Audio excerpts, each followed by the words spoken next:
আসসালামু আলাইকুম। এখন শুনবেন সংবাদ শিরোনাম। যথাযোগ্য মর্যাদায় ভাষা শহীদদের স্মরণ করছে গোটা জাতি। কেন্দ্রীয় শহীদ মিনার সহ সারা দেশে স্মৃতির বেদিতে উপচে পড়া ভিড়। ২১-এর প্রথম প্রহরে কেন্দ্রীয় শহীদ মিনারে রাষ্ট্রপতি ও প্রধানমন্ত্রী শ্রদ্ধা নিবেদন স্মরণ করেন ৫২-র ইতিহাস, ভাষা শহীদ এবং তাদের আত্মত্যাগকে। শ্রদ্ধা জানালেন সংসদের বিরোধী দলীয় নেতা ও জামায়াতের আমির ডাক্তার শফিকুর রহমান। আজিমপুরে শহীদের কবরে দোয়া পাঠ।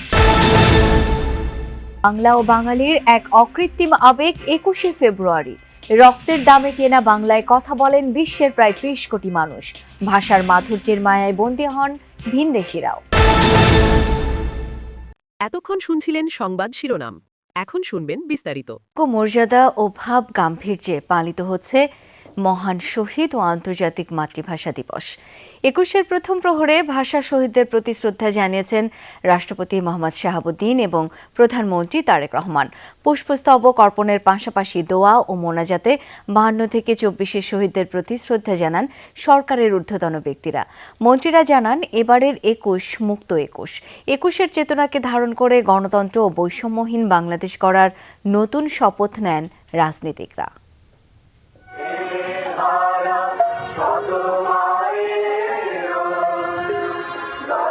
সেই পলাশ শিমুল রাঙা দিনকে স্মরণ, মায়ের বুলি বাংলার জন্য প্রাণ বিলানো বীর শহীদদের প্রতি শ্রদ্ধা, তরতাজা তরুণ রক্তে মাখা স্মৃতির মিনারে অবনত বর্তমান। ৫২ ফিরে আসে ২৬-এর দারুণ শোকের রাতে। মহান ভাষা আন্দোলনের বীর শহীদদের প্রতি শ্রদ্ধা জানালো বাংলাদেশ। ২১-এর প্রথম প্রহরে কেন্দ্রীয় শহীদ মিনারে শ্রদ্ধা নিবেদন করেন রাষ্ট্রপতি মোহাম্মদ শাহাবুদ্দিন। রাত ১২টা বাজার ১ মিনিট আগে শহীদ বেদিতে পৌঁছান রাষ্ট্রপতি। ফুল দিয়ে শ্রদ্ধা জানানোর পর কিছুক্ষণ নীরবে দাঁড়িয়ে থাকেন তিনি।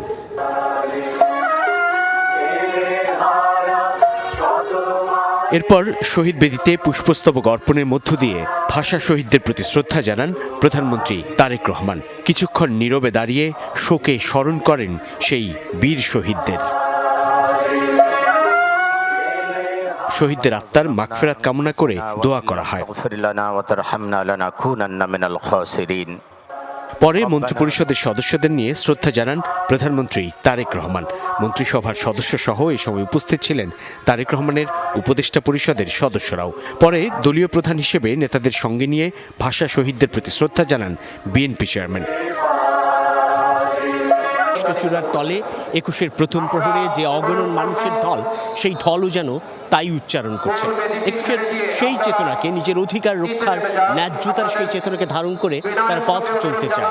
আগামীর সেই পথ চলায় যেন আর কোনো রফিক জব্বার শফিউরের প্রাণ বলি দিতে না হয়, তাই যেন পুনর্ব্যক্ত করছে নতুন পরিবর্তিত পরিস্থিতি কিংবা নতুন রাজনৈতিক সরকারের প্রথম এই ২১শে ফেব্রুয়ারি।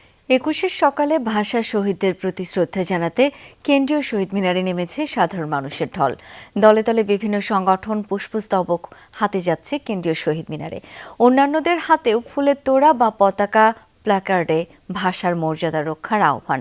এদিকে সকালে শহীদ মিনারে এসেছেন বিভিন্ন রাজনৈতিক, সামাজিক ও সাংস্কৃতিক সংগঠনের পাশাপাশি ব্যক্তি পর্যায়ের অনেকে।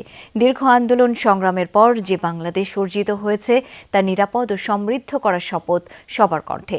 সরকারের কয়েকজন মন্ত্রীও এসেছেন শ্রদ্ধা জানাতে। তারা বলছেন, ৬ মাসের পরিকল্পনা গ্রহণ করেছে সরকার। ৩১ দফার ভিত্তিতে বাংলাদেশকে আরও এগিয়ে নেওয়া হবে। আমরা ৫২ ভাষা শহীদদেরকে আমরা মনে রাখি, ঠিক তেমনিভাবে ৯০ এবং ২৪-এর শহীদদেরকেও আমরা ধারণ করে আমরা দেশকে সামনের দিকে এগিয়ে নিয়ে যাব। বিগত ১৮ বছর ধরে যে অন্যায় অবিচারগুলি হয়েছে, বাংলাদেশের যে অর্থনীতিকে ভঙ্গুর অবস্থায় রেখে গেছে, সেই অর্থনীতিকে ঠিক করতে হলে আমাদেরকে সকলে মিলে একসাথে কাজ করতে হবে।